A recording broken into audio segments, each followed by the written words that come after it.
connaître Christ pour progresser. Connaître Jésus pour progresser.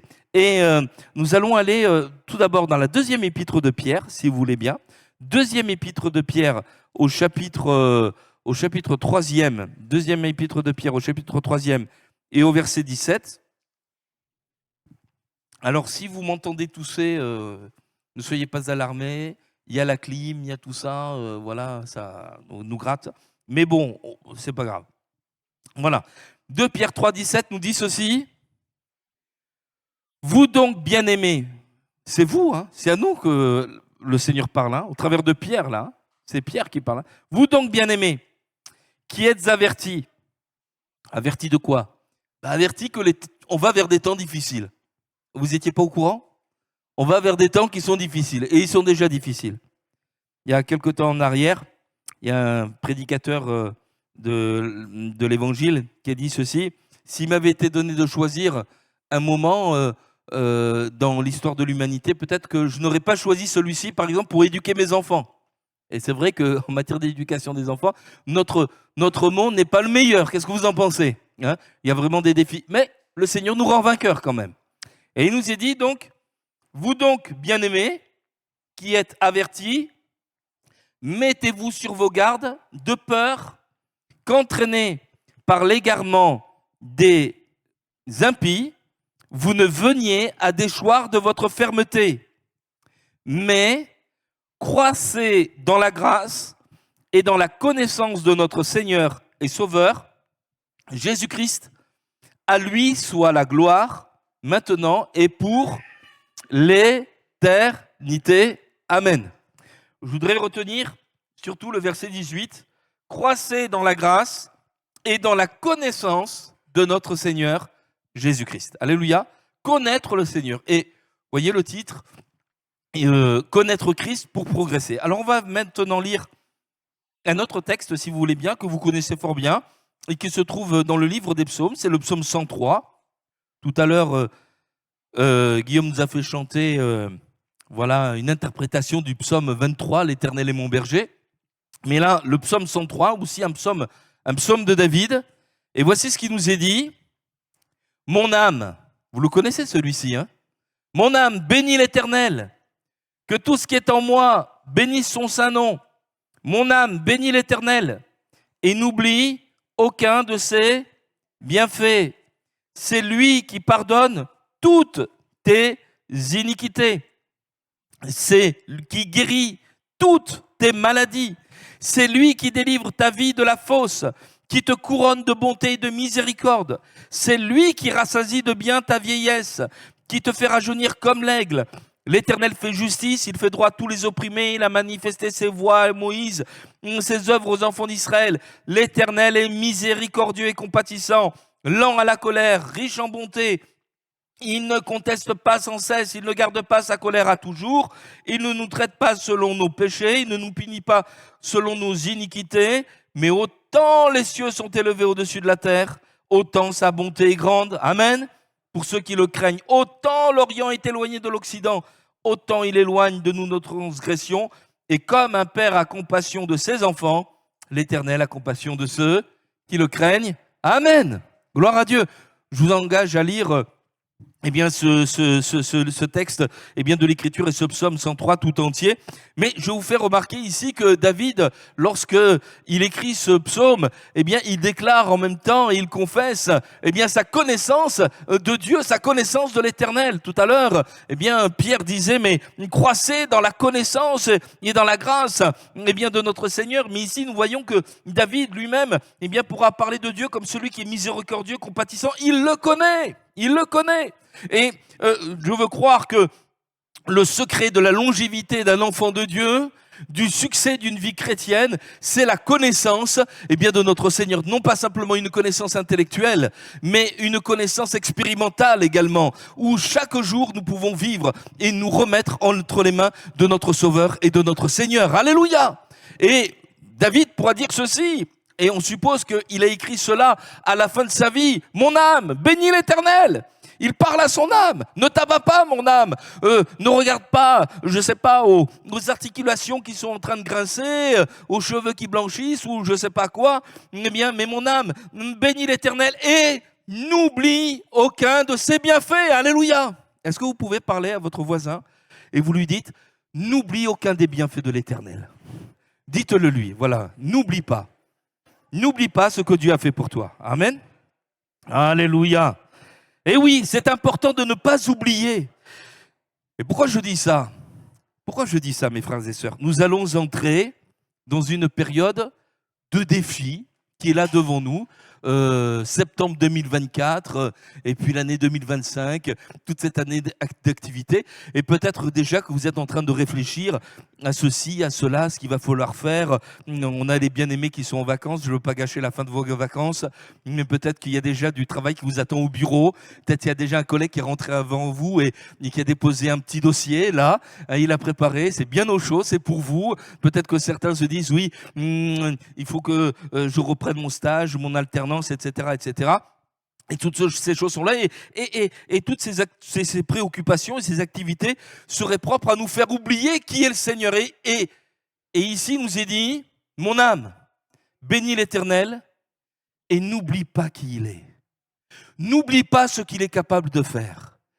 Et mon frère, ma sœur, si tu veux grandir, si tu veux progresser, si tu veux avancer, eh bien, tu as besoin de savoir ce que le Seigneur est toujours capable de faire dans ta vie. Amen. Amen. Est-ce que vous voulez que on devienne un écolier ce matin, comme et même tous les jours de notre vie, un disciple du Seigneur? Alléluia. Apprends-moi, Seigneur. Alors, notre réflexion va tourner autour de 4 axes ce matin. Le premier, c'est, j'ai rien inventé. J'ai pris le psaume 103, là, et je crois que le Seigneur l'a placé sur mon cœur. Et le verset 3 nous dit, c'est lui qui pardonne toutes tes iniquités, qui guérit toutes tes maladies. Verset 4, c'est lui qui délivre ta vie de la fosse et qui te couronne de bonté et de miséricorde. Et j'ai pris ces 4 points. Eh bien, Jésus pardonne, Jésus guérit, Jésus libère ou délivre, et Jésus entoure. Couronne, on pourrait aussi le traduire par entoure. Il couronne de bonté, de miséricorde, mais il t'entoure. Vous savez, comme une couronne, en hébreu, le mot est le même. La couronne, elle entoure la tête, mais Dieu est capable aussi de t'entourer. Vous voyez, c'est la même pensée, c'est la même pensée. Donc, Jésus pardonne, Jésus guérit, Jésus libère, Jésus entoure. Et comme on a lu tout à l'heure l'épître de Pierre qui nous dit croissez dans la connaissance de Christ, je voudrais qu'on s'attache aussi à la façon dont Pierre a appris à marcher avec son Dieu, à connaître son Sauveur et son Seigneur. Alléluia. Amen. Donc la première des choses que nous découvrons ici et que David est en train de dire, c'est lui qui pardonne toutes tes iniquités. Est-ce que vous connaissez Luc 23, 34 ? Ça fait partie des versets qu'on devrait savoir tous par cœur. Père, pardonne-leur, car ils ne savent pas ce qu'ils font. Cette déclaration de Jésus, tandis qu'il est crucifié entre ces 2 brigands, mais elle pénètre nos cœurs, elle transperce nos âmes. Alléluia. Seigneur, tu nous as aimés alors qu'on était mauvais, alors qu'on était pécheurs, alors qu'on était menteurs, alors qu'on était impudiques. Et Seigneur, tu as dit, mais pardonne-leur, car ils ne savent pas ce qu'ils font. Seigneur, tu m'as aimé jusqu'à donner ta vie pour moi à la croix du Calvaire. Et on sait que pour être sauvé, et si quelqu'un ne le sait pas, tu as besoin d'être pardonné de tes péchés. Tu n'es pas sauvé parce que tu es intelligent, tu n'es pas sauvé parce que tu sais lire la Bible, tu n'es pas sauvé parce que même tu viens dans ce lieu-ci, tu es sauvé parce que tu as fait de Jésus ton Sauveur et ton Seigneur. Alléluia. Tu es sauvé parce que tu lui as demandé pardon pour tes péchés. Et il n'y a qu'un seul moyen d'être lavé de ses péchés, c'est d'accepter Jésus-Christ comme Sauveur. Pourquoi ? Parce que à la croix, Jésus t'a pardonné, t'a purifié. Le sang de Jésus te purifie de tout péché. Le salaire du péché, c'est la mort, mais le don gratuit de Dieu, c'est la vie éternelle en Jésus-Christ, notre Seigneur. Alléluia. Amen. Et rien de souillé, rien d'impur n'entrera dans le ciel. Le péché a pu entrer dans ce monde, le péché a pu entrer dans nos cœurs, mais il n'entrera pas dans le ciel. Alors Seigneur, comment est-ce que je peux avoir une espérance vivante ? eh bien, tu peux l'avoir, cette espérance vivante, si tu laisses mon sang te purifier, te laver de tout péché. Alléluia!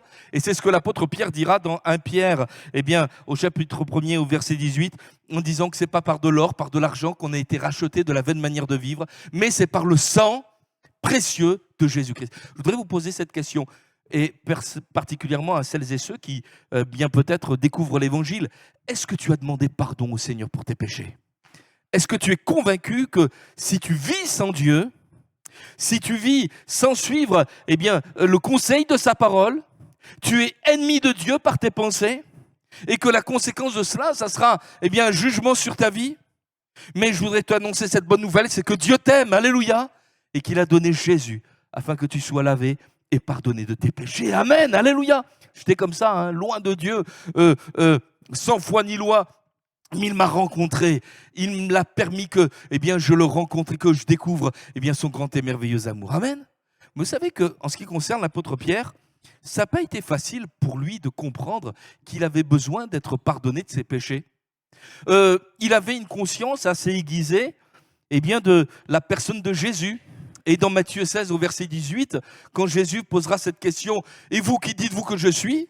Le premier à répondre, c'est Pierre. Devant les 11, pardon, et il dira, tu es le Christ, le Fils du Dieu vivant. Tu n'es pas simplement un homme, tu es celui dont les prophètes ont parlé, tu viens pour régner, pour nous sauver, et pour nous bénir, et il aime Jésus, et Jésus lui dira, mais tu es heureux, Simon, fils de Jonas, parce que ce n'est pas la chair et le sang qui t'ont révélé cela. Mais c'est mon Père qui est dans les cieux et il est au bénéfice d'une action de révélation du Saint-Esprit. Amen. Cependant, lorsque Jésus commence à aller un peu plus loin avec eux et qu'il leur parle que, eh bien, dans quelque temps, il sera livré entre les mains des païens, on va se saisir de lui, qu'on va le mener à la croix, qu'il va mourir, crucifié, et qu'il va vaincre la mort et il va ressusciter. La fin, il n'a pas bien compris, Pierre, mais il a compris qu'il allait mourir à la croix, le Seigneur. Et il prend Jésus à part, un peu comme si, devant tout le monde, hein, c'est comme si devant tout le monde, imaginez, bon, le pauvre Guillaume, je le mets dans la sauce encore, hein. Voilà. Il me prend comme ça, il dit, mais non, mais là, devant tous, hein, il me dit, là, tu te trompes hein, quand même, hein, c'est pas bien, hein, ça. Alors qu'il me le fasse à moi si je me trompe, c'est pas grave, hein, on a besoin parfois d'être repris, hein. Mais enfin, reprendre Jésus, il faut un sacré culot. Qu'est-ce que vous en pensez, hein? Non, Seigneur, cela ne t'arrivera pas. Réponse de Jésus, qui se détourne de Pierre et qui regarde les autres. Arrière de moi, Satan. Parce que tes paroles, tes pensées ne sont pas les pensées de Dieu, mais elles viennent des hommes. Et tu es un instrument du diable, à ce moment-là, pour jeter le trouble au milieu de mes disciples. C'est une drôle de claque, hein? Je crois que si on avait vécu ça, on serait rentré dans un trou de souris. Vous voyez, on aurait dit.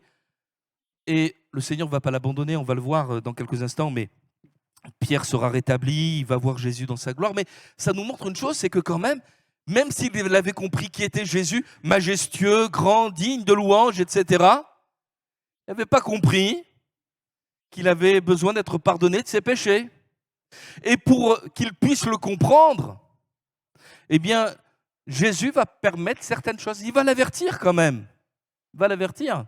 Hein, parce que Jésus va parler que tous vont l'abandonner. Et Pierre va dire, mais quand tous t'abandonneraient, moi je ne t'abandonnerai pas. Et avant que le coq chante, tu m'auras renié 3 fois. Vous vous souvenez de cela? Il avertit. Et le Seigneur permet cette chute. Si vous lisez attentivement, le Seigneur ne va pas le laisser eh bien, dans l'abîme de cette chute. Il va se retourner. Pierre va entendre le chant du coq et va sortir de la cour du souverain sacrificateur. Et il va passer par une véritable repentance. Il peut faire que ça. Parce que pour la première fois de sa vie, il est en train de réaliser que l'homme qu'il est n'est pas l'homme qu'il croyait être. Parfois, on croit qu'on est les meilleurs, que le pardon, la repentance, c'est bon pour les autres. Mais moi, quand même, j'y arrive, je suis costaud. Et Dieu a permis qu'il y ait cette chute dans sa vie pour que, face à lui-même, Pierre découvre, mais je suis qu'un misérable. Je suis un pauvre gars. Celui qui m'a aimé, celui qui a fait tant de miracles, celui que j'ai aimé, je l'ai renié devant tout le monde, devant une petite servante, j'ai eu honte de lui. Et Pierre avait besoin de passer par là pour découvrir la grâce que le Seigneur, malgré ce reniement, malgré cet abandon, malgré cette chute spirituelle terrible, celui qui va le rétablir en lui disant « Paie mes brebis », c'est celui-là même qui a été trahi, qui est monté à la croix du calvaire. Alléluia. Amen. Lorsque on parle de la croix, il y a plusieurs descriptions dans les évangiles, et notamment des personnes qui étaient là. Et plusieurs disent « on ne voit pas Pierre ». Certainement, il était en train de pleurer quelque part. Mais certains disent, parce qu'on n'a pas le temps de le lire, mais vous le retrouverez dans la première épître de Pierre au chapitre 5, il est parlé « moi témoin des souffrances de Christ ». Et plusieurs supposent que Pierre est néanmoins allé à Golgotha et a observé Jésus qui a donné sa vie. Peut-être l'a-t-il entendu dire « Père, pardonne-leur, car ils ne savent pas ce qu'ils font ». En tout cas, ce que je veux dire, c'est que Pierre a découvert la grâce de Dieu, l'amour de Dieu. Et cette grâce sera le thème, le témoignage de sa prédication. La première prédication que l'Église va émettre sera rendue par la bouche de l'apôtre Pierre, qui, parlant à toute cette foule de juifs et de prosélytes qui avaient participé au crucifiement, à la crucifixion du Seigneur, il sera celui qui leur dira dans Acte 2 et au verset 36 que toute la maison d'Israël sache donc avec certitude que Dieu a fait Seigneur et Christ ce Jésus que vous avez crucifié.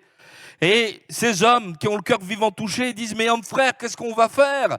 Parce que pour être sauvés, on a fait quelque chose d'abominable. » Et Pierre leur dit, verset 38, « Repentez-vous et que chacun de vous soit baptisé au nom de Jésus-Christ pour le pardon de vos péchés et vous recevrez le don du Saint-Esprit. Car la promesse est pour vous, pour vos enfants et pour tous ceux qui sont au loin, en aussi grand nombre que notre Dieu les appellera. » Alléluia !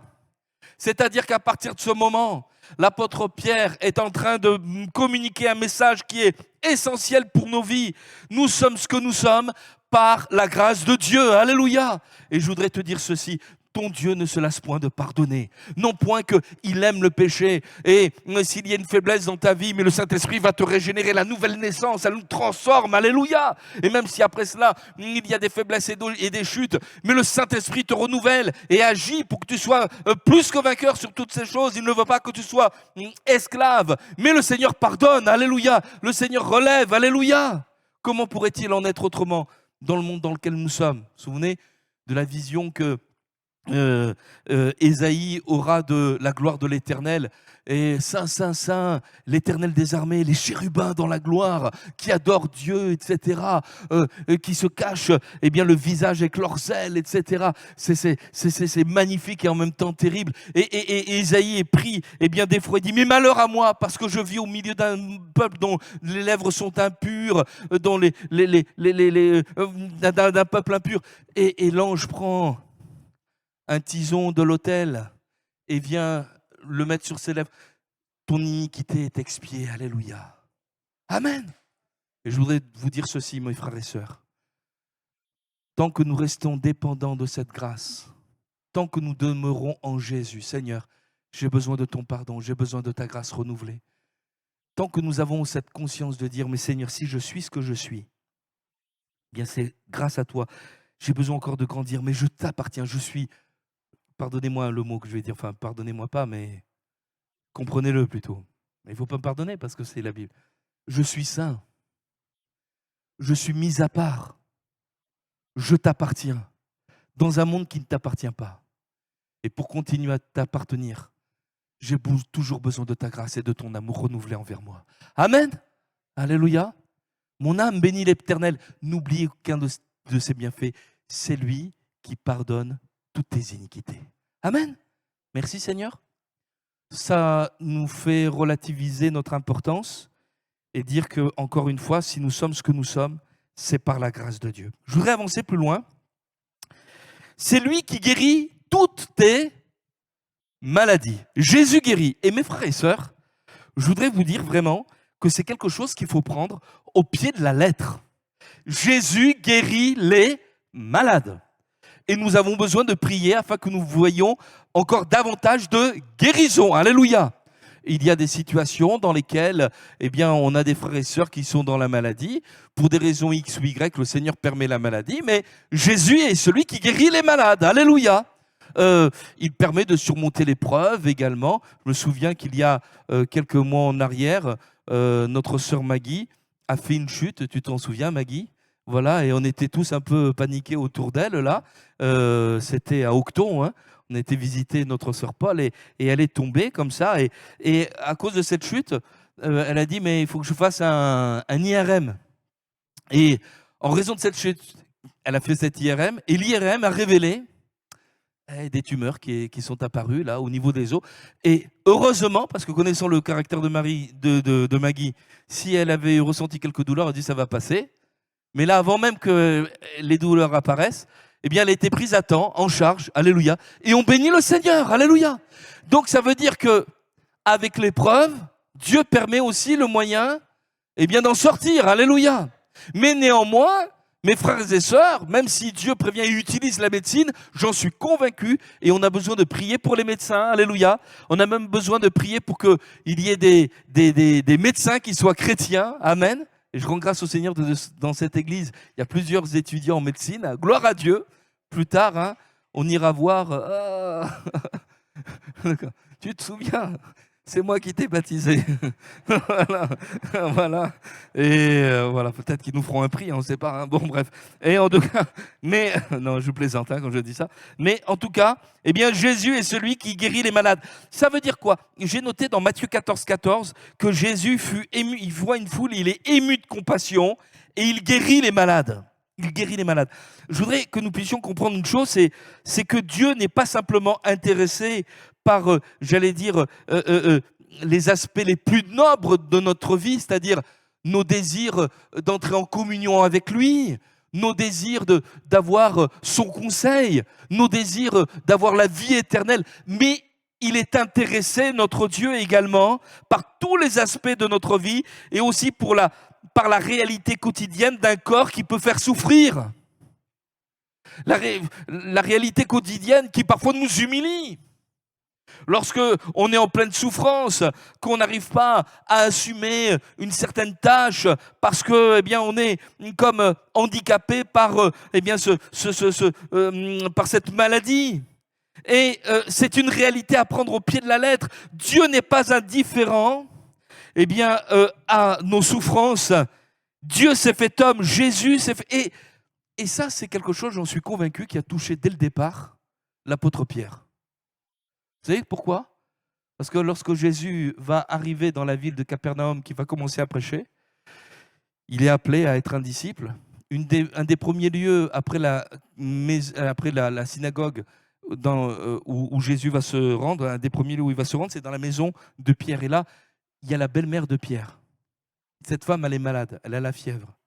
La première chose que Jésus fait en entrant dans cette maison, c'est qu'il la prend par la main, il chasse cette fièvre, cette femme est complètement relevée et elle se met à servir le Seigneur. Et là, Pierre est en train de découvrir, mais quelque chose d'extraordinaire, c'est que la compassion de Jésus envers ceux qui souffrent. Je pense que si cette belle-mère, cette femme-là, on lui avait parlé de la rédemption, de l'élection, de la prédestination et de tous les sions qui sont dans la Bible, elle n'aurait rien compris. Parce qu'elle était malade, elle avait la fièvre. Mais elle a compris une chose. J'étais posé, mis de côté, alité. Le Fils de Dieu s'est intéressé à moi. Il m'a pris par la main. Je suis guéri. Je veux le servir toute ma vie. Alléluia. Amen. Et ça a touché Pierre. Et de telle sorte que, eh bien, dans sa prédication, le premier miracle, dans Acte 2, je vous ai dit, la première prédication parle de la grâce de Dieu, mais dans Acte 3, on voit le premier miracle et on voit l'apôtre Pierre, vous connaissez tous par cœur ce texte, il y a un boiteux de naissance là, qui est à la belle porte du temple, et il lui dit ceci, « Je n'ai ni argent ni or ». Il est ému de compassion parce qu'il voit cet homme qui peut plus marcher. Ça le frappe, ça le touche, ça lui fait du mal. Et il dit, je n'ai ni or ni argent, mais ce que j'ai, je te le donne. On sent une compassion, on sent qu'il connaît son Seigneur. Au nom de Jésus-Christ de Nazareth, lève-toi et marche. Alléluia, amen. Gloire à Dieu.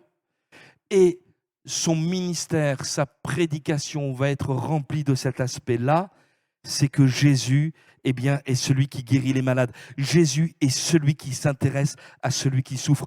Et je voudrais vous dire ceci, il s'intéresse non pas simplement à ceux qui sont dans la souffrance d'un corps qui est malade, d'un corps qui est fragile, d'un corps qui est peut-être alité, mais il s'intéresse à toutes les souffrances. Et il est capable de guérir de tous les maux. Ce matin, j'ai un petit peu souri, parce que je n'ai pas mon téléphone là, mais j'ai une application, je ne sais pas si vous l'avez, vous aussi, qui m'envoie le verset du jour. Et le verset du jour était tiré de la première épître de Pierre, qui parle des souffrances d'un chrétien. Et je me suis dit, mais merci Seigneur, parce que c'est exactement de ça que j'avais prévu de parler. J'ai dit, Seigneur, tu me confirmes, alléluia. Et l'apôtre Pierre parlera abondamment dans sa première épître, il parlera non seulement, non pas là, des souffrances de la maladie, mais des souffrances qu'il y a à être un chrétien. En disant, mais on est dans un monde qui rejette l'évangile. De la même manière que Jésus a souffert, vous aussi, vous souffrirez. Et regardez, on peut le lire dans 1 Pierre chapitre 5, il va donner des solutions pour nos vies. 1 Pierre chapitre 5, on peut même lire pour commencer, s'il vous plaît, 1 Pierre chapitre 4, verset 12. Vous êtes toujours là, hein? Vous ne pouvez pas partir de toute façon. Si, non. Non, vous êtes là. Vous êtes retenus par l'amour. Amen. 1 Pierre pour la parole de Dieu. 1 Pierre 4, 12, il nous est dit ceci. Bien-aimés, ne soyez pas surpris comme d'une chose étrange qui vous arrive de la fournaise qui vous éprouve, qui est au milieu de vous pour vous éprouver. Vous lirez cette épître de Pierre. Vous avez de la lecture avant de commencer la rentrée. Hein. Psaume 103, première épître de Pierre. Hein.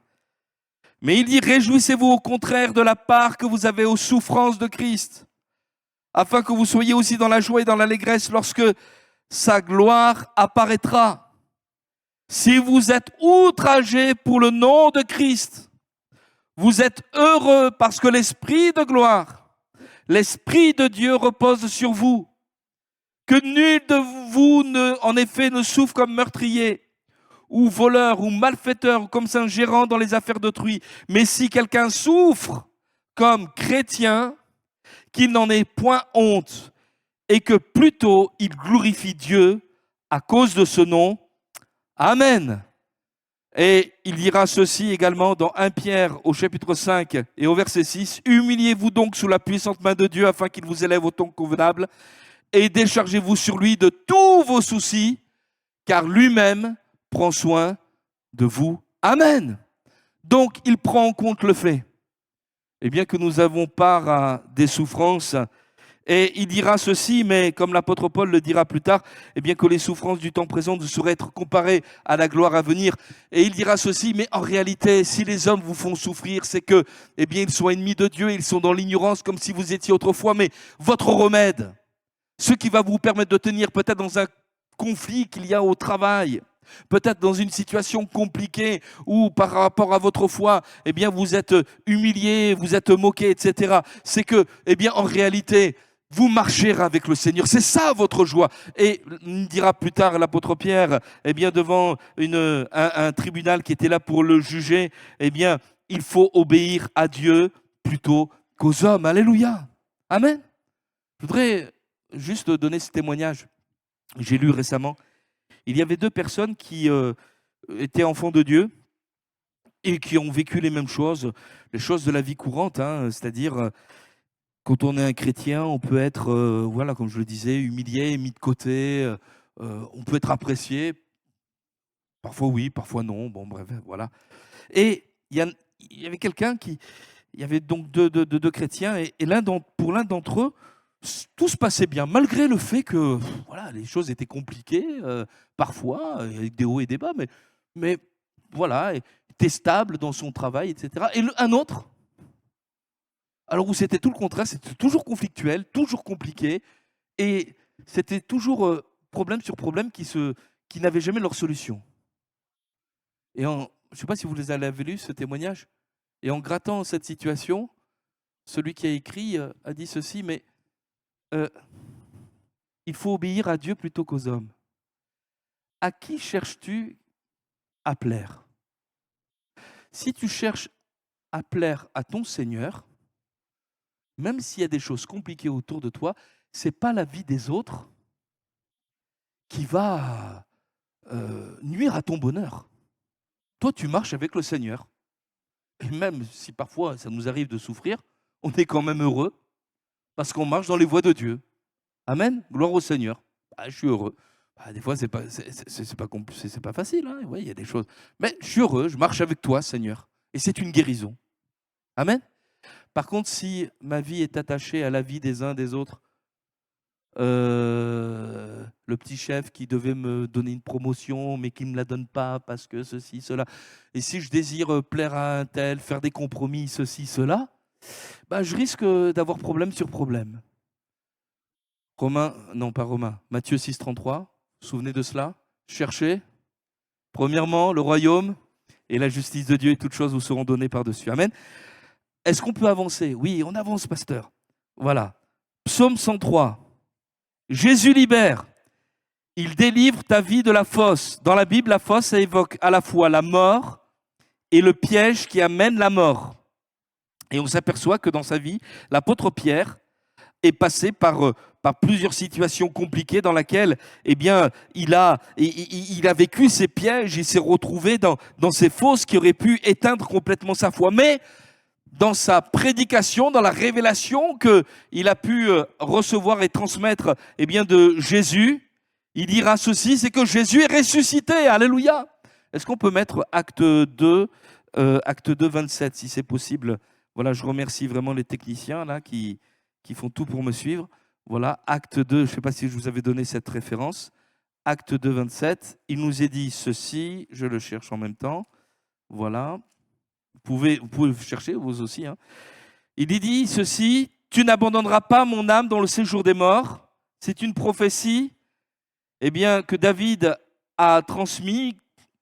Et il parle comme s'il était Jésus, mais c'est vraiment la prophétie parce que il parle lui-même, mais en fait, c'est l'Esprit de Christ qui parle au travers de lui.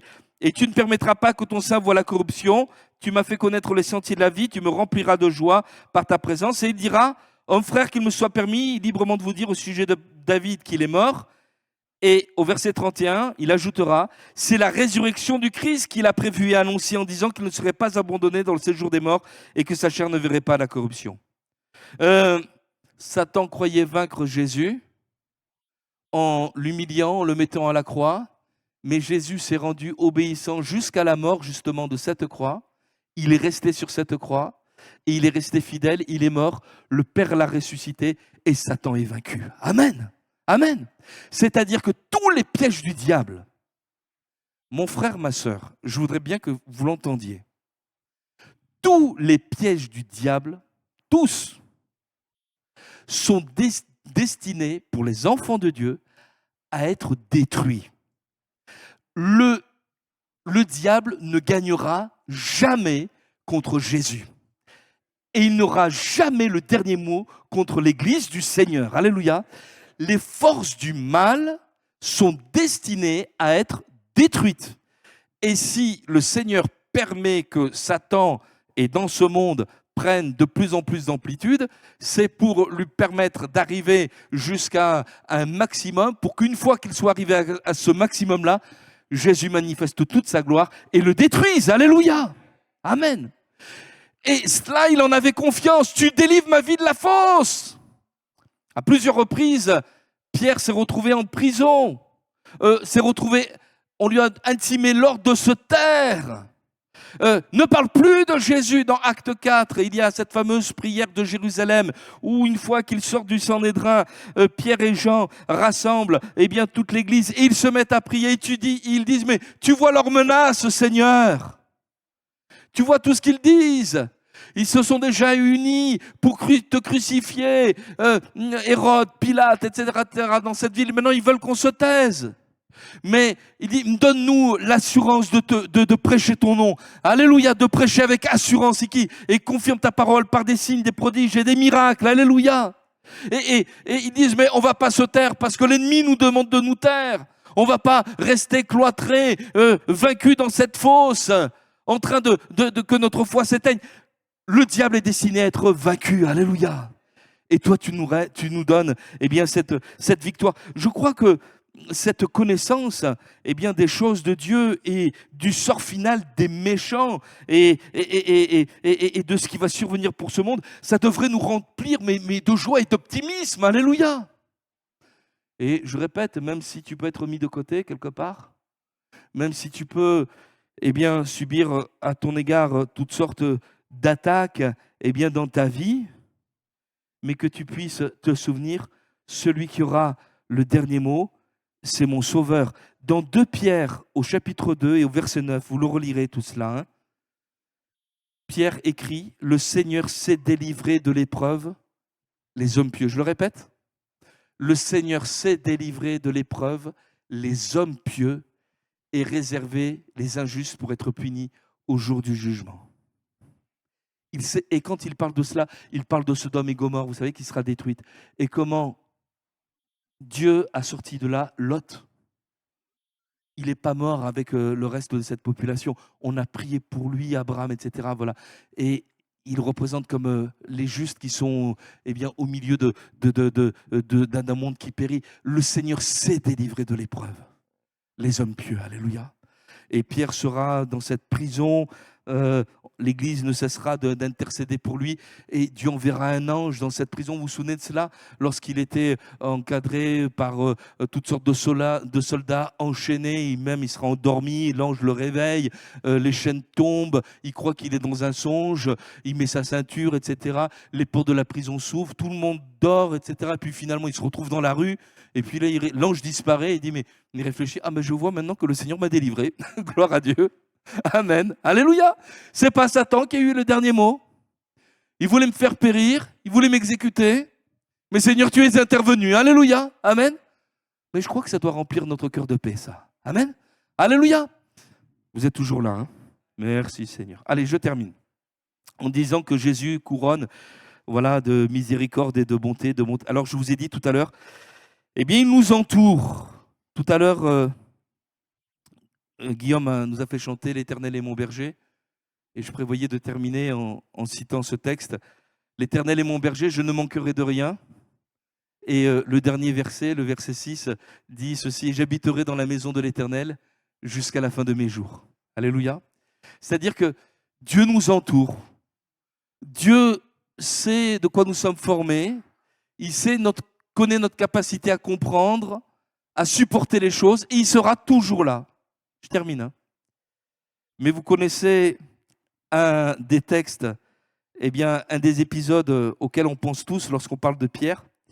C'est, vous vous souvenez de cette fameuse tempête où Pierre voit Jésus avec les autres. Au début, ils sont complètement affolés. Ils pensent que Jésus qui marche sur l'eau, c'est un fantôme. Et Jésus leur dit, rassurez-vous, c'est moi, n'ayez pas peur. Vous vous souvenez de cela? Vous vous souvenez? Et Pierre dit, c'est le seul quand même, Seigneur, si c'est toi, ordonne que j'aille vers toi sur les eaux. Et Jésus lui dit, viens. Et là, il faut le faire quand même. Isabelle, qu'est-ce que tu en penses? Voilà. Et on n'est pas Palavas, où il y a de l'eau qu'à la cheville. Hein. Voilà, on est en plein milieu du lac de Galilée. Hein. C'est très profond. Et lui, il met un pied dehors, un deuxième, et il marche sur l'eau. Extraordinaire cette victoire, alléluia. C'est aussi conforme à ce que l'Écriture nous dit. Je vous ai donné le pouvoir de marcher sur les serpents, sur les scorpions, sur toute la puissance de l'ennemi. Ne marchez pas au sens propre sur des serpents et des scorpions, pitié. Mais ça veut dire qu'on marche sur la puissance de l'ennemi, que rien ne pourra vous faire du mal. Alléluia. Et lorsque Pierre marche sur cette eau, il marche sur la puissance des ténèbres, sur ce monde déchaîné qui veut le faire vaciller. Puis au bout d'un moment, au lieu de regarder le Seigneur, parce que la foi vient de lui, c'est Jésus qui suscite la foi et qui l'amène à la perfection. Il regarde le vent, la mer, et là, il sombre. Et sa prière, ça veut dire « Sauve-moi, Seigneur, sauve-moi » Aussitôt, Jésus le saisit par la main, il le sauve, il le rétablit. Homme de peu de foi, pourquoi est-ce que tu as douté? Mais il le ramène au sec dans la barque et tout le monde l'adore. Jésus l'entoure toujours. Amen. Et mon frère, ma sœur, ça c'est quelque chose qui est rassurant. Parce que, et parfois certains me disent, frère, pasteur, je veux me faire baptiser. Mais, et je comprends la logique, hein. Est-ce que je vais tenir? Est-ce que je vais savoir résister? Alors je vais te dire, si tu comptes sur toi, jamais. Jamais. Mais si chaque jour tu viens puiser tes forces dans le Seigneur, si chaque jour la parole de Dieu est ta nourriture, si le Saint-Esprit t'éclaire, mais il n'y a aucun problème. Le Seigneur t'entoure, alléluia, et il te gardera des pièges du diable. Et même si tu tombes même si tu chutes, tu te laisses comme enfoncer, mais si tu cries vers lui, il te relèvera, alléluia. Les bontés de l'Éternel ne sont pas épuisées. Amen. Gloire à Dieu. Mon âme bénit l'Éternel. Mon âme bénit l'Éternel et n'oublie aucun de ses bienfaits. C'est lui qui pardonne toutes tes iniquités, qui guérit tes maladies, qui délivre ta vie de la fosse, qui te couronne de bonté et de miséricorde. Alléluia. Alors nous voulons dire, Seigneur, je veux te connaître davantage, je veux vivre avec toi et on va progresser ensemble. Amen. Vous l'avez bien compris quelques instants? Seigneur, nous te rendons grâce, te bénissons, Seigneur, pour ta bonté, ta grâce, ton amour, Seigneur, ce matin. Merci, Seigneur, pour ce temps de culte, Seigneur, extraordinaire, où, Seigneur, on peut, Seigneur, te louer, t'adorer, te chanter. Merci pour, Seigneur, la conduite des chants, pour le choix des chants, pour les dons spirituels. Seigneur, pour la louange, Seigneur. Merci pour ta parole. Seigneur, nous voulons marcher avec toi, te suivre. Et Seigneur, progresser, grandir, nous attacher à toi, te suivre. Seigneur, tu vois les défis qui sont devant nous. Seigneur, tu vois les défis, Seigneur, qui apparaissent peut-être à cet instant même. Seigneur, dans le cœur, dans l'esprit, Seigneur, de quelqu'un et qui peut être intimidé par tout ce qu'il doit relever. Mais Seigneur, tu nous as fait entendre ta voix ce matin et tu nous dis, n'oublie aucun de ses bienfaits. N'oublie pas ce qu'il est capable de faire pour toi. Il est celui qui te pardonne. Il est celui qui te guérit de toute souffrance, pas simplement la maladie du corps, mais également qui guérit ton âme. Il est celui qui délivre ta vie de la fosse et de tous les pièges de l'adversaire. Les forces du mal sont destinées à être brisées. Et Seigneur Jésus, tu es celui également qui nous entoure. Seigneur de miséricorde, de bonté. Mais à quel autre irions-nous qu'à toi, Seigneur? Tu as les paroles de la vie éternelle. Nous voulons nous attacher à toi. Alléluia. Quelques secondes là, sous le regard du Seigneur, où vous puissiez dire à Jésus, dans le secret de votre cœur, je veux m'attacher à toi, Seigneur. Je veux compter sur toi. Seigneur, j'ai regardé la hauteur de la montagne, ça m'a effrayé. Mais je veux regarder plus haut que la montagne, je veux regarder à toi. À celui qui me pardonne, celui qui me guérit, celui qui me délivre, celui qui m'entoure. Alléluia. Et je ne veux pas oublier tes bienfaits. Gloire au Seigneur. Je voudrais qu'on prie ensemble, et peut-être pour quelqu'un en particulier qui a besoin de mettre sa foi particulièrement en Jésus pour relever un défi qu'il est en train de traverser. Et que vous puissiez dire, Seigneur, je m'appuie sur toi, je place ma foi en toi, Seigneur. Alléluia, je m'appuie sur toi. Et si vous voulez qu'on prie ensemble, vous pouvez lever votre main à votre place en disant, voilà, j'ai besoin de Jésus. Vous voyez, il y a des mains qui se lèvent. Gloire à Dieu. Voilà, vous pouvez lever votre main. Moi, j'ai envie de lever ma main aussi parce que j'ai besoin de toi, Seigneur. Alléluia, j'ai besoin de compter sur toi. Alléluia. On va prier tous ensemble. Amen. Alléluia. Seigneur, nous te rendons grâce, nous te bénissons, Jésus. Seigneur, nous te louons, Seigneur, pour tes bienfaits renouvelés. Et Seigneur, nous voulons le reconnaître. Sans toi, nous ne pouvons rien faire. Seigneur, sans toi, nous sommes perdus. Sans toi, il n'y a plus de repères. Sans toi, il n'y a plus de lumière. Sans toi, Seigneur, il n'y a plus, Seigneur, de protection. Mais avec Dieu, nous ferons des exploits. Et Seigneur, nous voulons nous appuyer sur toi. Tu es celui qui pardonne, tu es celui qui guérit, tu es celui qui revient, tu es celui qui baptise du Saint-Esprit, tu es la lumière du monde, tu es le bon berger, tu es la résurrection et la vie. Seigneur, mon Dieu, nous sommes heureux de te connaître. Et je te prie pour ces bien-aimés qui ont levé leurs mains. Seigneur, ils s'appuient sur toi. Je te prie afin que, Seigneur, toute anxiété, toute peur soit chassée. Mais Seigneur, qu'ils envisagent maintenant les défis à venir, non plus seuls, mais avec toi. Et en disant, avec Dieu, nous ferons des exploits. Il y aura peut-être des combats, il y aura peut-être des souffrances, mais tu me guériras. Il y aura peut-être des pièges, mais tu m'en sortiras. Alléluia. Seigneur, je me tromperai peut-être, mais Seigneur, tu me relèveras, tu m'entoureras. Alléluia. Seigneur, et parce que je suis à toi, parce que tu m'as pardonné. Alléluia, à toi toute la gloire. Seigneur, je place ma foi en toi. Vous pouvez le dire à votre place? Je place ma foi en toi, Seigneur. Je te fais confiance, Seigneur. Je crois en toi. Je m'appuie sur toi. Tu es mon rocher. Seigneur, à toi toute la gloire. Dans le nom précieux de Jésus. Alléluia. On peut louer le Seigneur quelques secondes? Seigneur, nous voulons te louer, te bénir, Seigneur. Reçois notre adoration ce matin, Seigneur. Seigneur, nous t'avons demandé, Seigneur, tant de choses. Et nous savons que tu réponds toujours, Seigneur. Alors, Seigneur, nous voulons déjà par avance te rendre gloire et te dire merci. Seigneur, pour tout ce que tu vas faire, nous permettre de tenir, d'avancer, de progresser. Seigneur, à toi toute la gloire. Que ton nom soit loué, que ton nom soit glorifié, Seigneur. Amen. Amen. Amen. Gloire à Dieu.